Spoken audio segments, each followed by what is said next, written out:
आज हम वृद्धि और विकास के सिद्धांत को पढ़ेंगे। Principles of growth and development.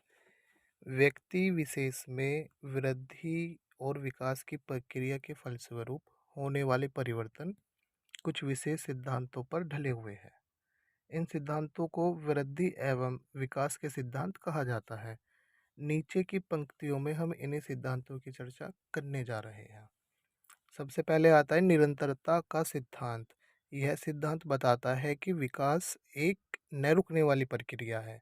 यानी कि विकास हमेशा जीवन भर होता रहता है। यह माँ के गर्भ से लेके और मृत्यु तक चलता रहता है।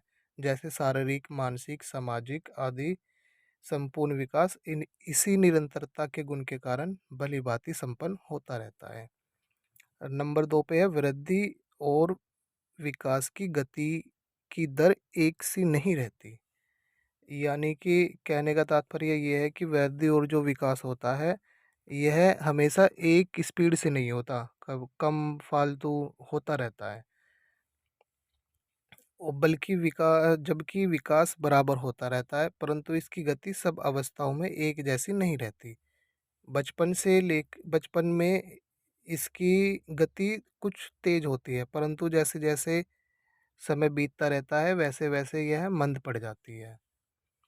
नंबर 3 पर है व्यक्तित्व अंतर का सिद्धांत। इस सिद्धांत के अनुसार बालक का विकास और वृद्धि उनकी अपनी व्यक्तित्वता के अनुरूप होती है। वे स्वाभाविक गति से ही वृद्धि और विकास के विभिन्न क्षेत्रों में आगे बढ़ते रहते हैं। इसी कारण उनमें पर्याप्त विभिन्नताएं देखने को मिलती है।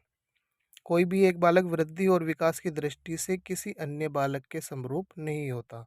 यानी कि सभी मनुष्य की एक कुछ भी ले लो, सभी का वृद्धि और विकास समान रूप से नहीं होता, सबकी अलग अलग गति से होती है। नंबर 4 पे आता है विकास क्रम की एक रूपता। विकास की गति एक जैसी न होने तथा पर्याप्त व्यक्तित्व अंतर पाए जाने पर भी विकास क्रम में कुछ एक रूपता के दर्शन होते हैं। इस क्रम में एक ही जाति विशेष के सभी सदस्यों में कुछ एक जैसी विशेषताएं देखने को मिलती है। उदाहरण ही ले लो, मनुष्य जाति के सभी बालकों की वृद्धि सिर की ओर से प्रारंभ होकर नीचे की ओर चलती है।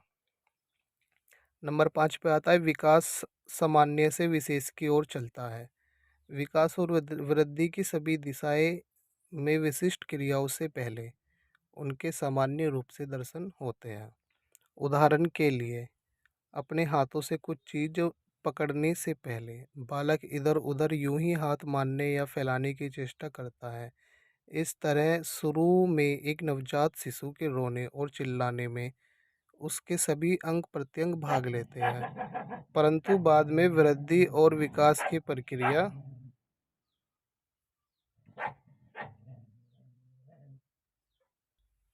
प्रक्रिया के फलस्वरूप यह क्रियाएं उसकी आंखों और वाक तंत्र तक सीमित हो जाती है। भाषा विकास में भी बालक विशेष शब्दों से पहले सामान्य शब्द ही सीखता है। पहले वह सभी व्यक्तियों को पापा कहकर पुकारता है। इसके पश्चात ही कि वह केवल अपने पिता को ही पापा कहकर संबोधित करता है। नंबर 6 आता है एकीकरण का सिद्धांत, प्रिंसिपल्स ऑफ इंटीग्रेशन। विकास की प्रक्रिया एकीकरण के सिद्धांत का पालन करती है। इसके अनुसार बालक अपने संपूर्ण अंग को और फिर अंग के भागों को चलाना सीखता है। इसके बाद वह उन भागों में एकीकरण करना सीखता है, सामान्य से विशेष की ओर बदलते हुए विशेष प्रतिक्रियाओं तथा चेष्टाओं को इकट्ठे रूप में प्रयोग लाना सीखता है। उदाहरण के लिए, एक बालक पहले पूरे हाथ, फिर उंगलियों को, फिर हाथ एवं उंगलियों को एक साथ चलाना सीखता है। 7 आता है परस्पर संबंध का सिद्धांत। विकास की सभी दशाएं, शारीरिक, मानसिक, सामाजिक, संवेगात्मक आदि एक दूसरे से परस्पर संबंधित है। इनमें से किसी भी एक दिशा में होने वाला विकास अन्य सभी दिशाओं में होने वाले विकास को पूर्ण रूप से प्रभावित करने की क्षमता रखता है। उदाहरण के लिए, जिन बच्चों में औसत से अधिक बुद्धि होती है, वे शारीरिक और सामाजिक विकास की दृष्टि से भी काफ़ी आगे बढ़े पाए हो जाते हैं। दूसरी ओर एक क्षेत्र में पाई जाने वाली न्यूनता दूसरे क्षेत्र में हो रही प्रगति में बाधक सिद्ध होती है। यही कारण है कि शारीरिक विकास की दृष्टि से पिछड़े बालक संवेगात्मक, सामाजिक और बौद्धिक विकास में भी उतने ही पिछड़े रह जाते हैं। नंबर 8 है, विकास की भविष्यवाणी की जा सकती है। एक बालक की अपनी वृद्धि और विकास की गति को ध्यान में रखकर उसके आगे बढ़ने की दिशा और स्वरूप के बारे में भविष्यवाणी की जा सकती है। उदाहरण के लिए एक बालक की कलाई की हड्डियों का एक्सरा एक्स किरणों से लिया जाता है। लिए जाने वाला चित्र यह बता सकता है कि उसका आकार प्रकार आगे जाकर किस प्रकार का होगा। इसी तरह बालक की इस समय की मानसिक योग्यताओं के ज्ञान के सहारे उसके आगे मानसिक विकास में पूर्वानुमान लगाया जा सकता है। नंबर 9 आता है विकास की दिशा का सिद्धांत। इस सिद्धांत के अनुसार विकास की प्रक्रिया पूर्व निश्चित दिशा में आगे बढ़ती है। कुप्पुस्वामी ने इसकी व्याख्या करते हुए लिखा है कि विकास सेलिफेलियो कैडियल और प्रोमिक्सोडिस्टल क्रम में होता है। सिफेलोकैजुअल क्रम का विकास लंबवत रूप में सिर से पैर की ओर होता है। सबसे पहले बालक अपने सिर और भुजाओं की गति पर नियंत्रण करना सीखता है। उसके बाद फिर टांगों को, इसके बाद ही वह अच्छी तरह बिना सहारे खड़ा होना और चलना सीखता है। प्रो प्रोक्सिमिक्सोडिस्टल क्रम के अनुसार विकास का क्रम केंद्र से प्रारंभ होता है, फिर बाहरी विकास होता है, इसके बाद संपूर्ण विकास। उदाहरण के लिए पहले रीढ़ की हड्डी का विकास होता है, उसके बाद भुजाओं, हाथ तथा उंगलियों, हाथ की उंगलियों का तथा तत्पश्चात इन सब का पूर्ण रूप से संयुक्त विकास होता है।